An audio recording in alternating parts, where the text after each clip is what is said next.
Acompanhe agora Momento Catequético com o Cardeal Dom Paulo César Costa. Amados e amadas de Deus, estamos celebrando a solenidade da Sagrada Família. Estamos olhando para a família de Jesus e olhando para a família de Jesus com esperança.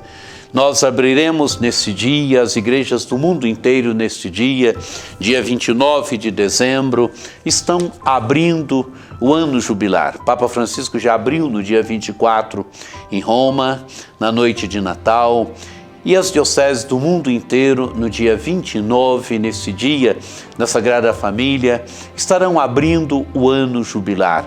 Nós iniciaremos a nossa celebração às 16 horas, no Teatro Nacional Cláudio Santoro.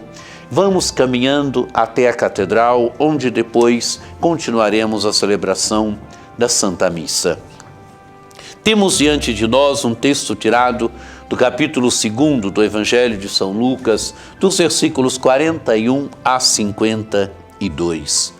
Os pais de Jesus iam todos os anos a Jerusalém para a festa da Páscoa. Quando ele completou 12 anos, subiram para a festa como de costume. Passados os dias da Páscoa, começaram a viagem de volta, mas o menino Jesus ficou em Jerusalém sem que seus pais o notassem. Pensando que ele estivesse na caravana, caminharam o dia inteiro. Depois começaram a procurá-lo entre os parentes e conhecidos. Não o tendo encontrado, voltaram para Jerusalém à sua procura. 3 dias depois o encontraram no templo. Estava sentado no meio dos mestres, escutando e fazendo perguntas. Todos os que ouviam o menino estavam maravilhados com sua inteligência e suas respostas. Ao vê-lo, seus pais ficaram muito admirados e sua mãe lhe disse: "Meu filho, por que agiste assim conosco? Olha que teu pai e eu estávamos angustiados à tua procura."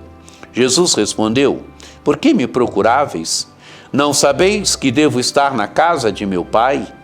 Eles, porém, não compreenderam as palavras que lhes dissera. Jesus desceu então com seus pais para Jerusalém e era-lhes obediente. Sua mãe, porém, conservava no coração todas essas coisas. E Jesus crescia em sabedoria, estatura e graça diante de Deus e diante dos homens. Amados e amadas de Deus, contemplemos a família de Jesus e contemplemos a família de Jesus aqui quando Jesus tem 12 anos. O Evangelho se inicia dizendo que os pais de Jesus iam todos os anos a Jerusalém para a festa da Páscoa. Eram judeus piedosos que participavam das principais festas judaicas e todos os anos iam celebrar a Páscoa em Jerusalém. Isso era um costume. Os judeus piedosos geralmente iam a Jerusalém celebrar a festa da Páscoa e os pais de Jesus também vão. E o Evangelho diz que Jesus aqui completa 12 anos. Quando ele completou 12 anos, subiram para a festa como de costume. Jesus aqui já está com 12 anos, 12 anos é uma idade importante, 12 anos marca, de certa forma, a maioridade do menino. Nós estamos numa cultura onde tudo acontece mais cedo, porque as pessoas vivem bem menos, e Jesus aqui está com 12 anos. 12 anos marca, de certa forma, a sua maioridade. É o momento em que o menino começa a ser capaz, começa a ser visto como capaz de viver a Torá, de viver a lei do Senhor. E o que diz o Evangelho? Diz que passados os dias da Páscoa, começaram a viagem de volta. Mas o que acontece? O menino Jesus fica em Jerusalém. Ficou em Jerusalém sem que seus pais o notassem. Os pais pensavam que o menino estivesse na caravana, ou estivessem com os parentes. O certo é que Jesus ficou em Jerusalém. E o Evangelho diz que não começam a procurá-lo e, não o tendo encontrado, voltaram para Jerusalém à sua procura. Voltam para Jerusalém e 3 dias depois o encontraram no templo. Amados e amadas de Deus, perdem Jesus por 3 dias e o reencontram agora no templo. Esse número é simbólico. Aqui, de certa forma, preanuncia. Perderam Jesus por 3 dias. 3 dias significará a sua morte, a sua ressurreição.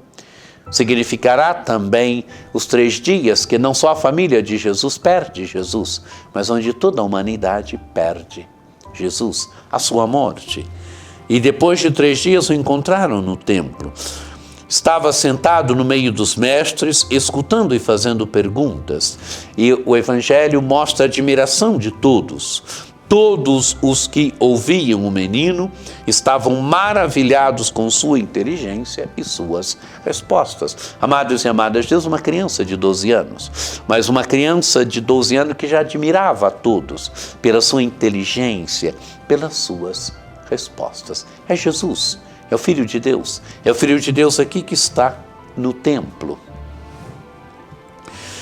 Ao vê-lo, seus pais ficaram muito admirados e sua mãe lhe disse: meu filho, por que agiste assim conosco? Olha que teu pai e eu estávamos angustiados à tua procura. Jesus respondeu: por que me procuráveis?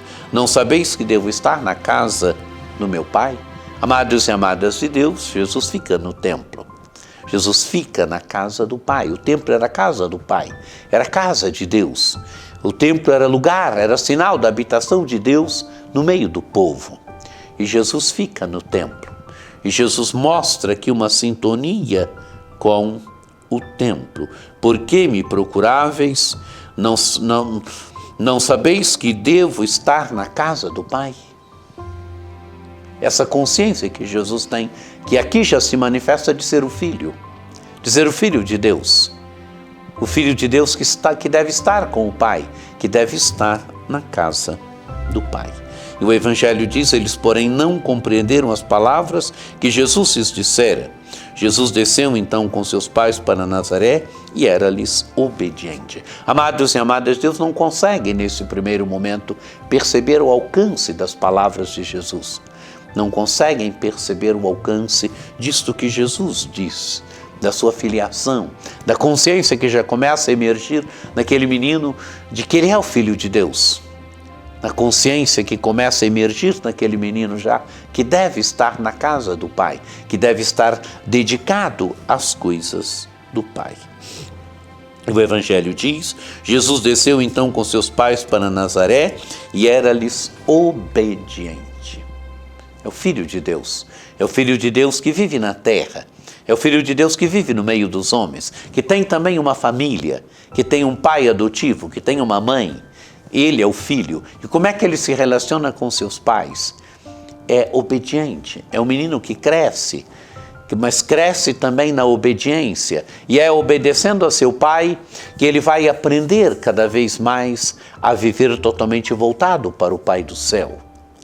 É também na obediência na vida familiar que Jesus vai direcionando cada vez mais a sua existência terrena para uma resposta cada vez mais definitiva ao Pai do céu, diante do qual ele é o Filho, diante do qual ele é o Filho eterno. E o Evangelho continua: sua mãe, porém, conservava no coração todas estas coisas. Jesus crescia em sabedoria, estatura e graça diante de Deus e diante dos homens. Amados e amadas de Deus, a atitude de Maria, Maria conserva no coração todas essas coisas. Maria é a mulher do silêncio, Maria é a mulher da interioridade, Maria é a mulher que vai conservando todas essas coisas no coração. E o Evangelho termina de uma forma bonita: e Jesus crescia em sabedoria, estatura e graça diante de Deus e diante dos homens. Quer dizer, o menino Jesus que tinha uma educação integral, crescia em sabedoria, em conhecimento, ia crescendo cada vez mais em estatura, quer dizer, fisicamente, e graça diante de Deus e diante dos homens. É interessante isso aqui, em graça diante de Deus, quer dizer, na amizade para com Deus, mas também na amizade para com os homens. O menino Jesus que tinha um crescimento integral. Exemplo para nós hoje. Exemplo para educação hoje, que deve buscar, para os pais hoje, que devem buscar educar também os filhos na integralidade, na sua integralidade. Crianças, adolescentes, jovens, que sejam educados na sua integralidade. que sejam educados na sua totalidade, pessoas que possam fazer a diferença na vida da sociedade, na vida do mundo, porque foram verdadeiramente educados, porque verdadeiramente crescem em sabedoria, em estatura, em graça, diante de Deus, diante dos homens. Contemplemos, amados e amadas de Deus, a família de Nazaré. Contemplemos a família de Jesus, família de fé. E contemplando a família de Jesus, olhemos também para as nossas famílias.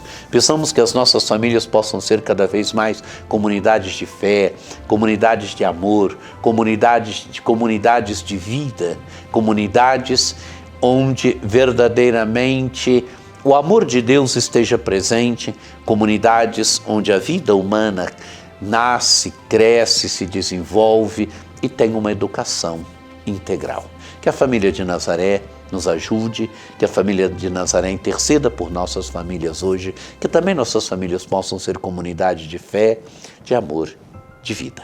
Que você tenha uma celebração da Sagrada Família muito abençoada.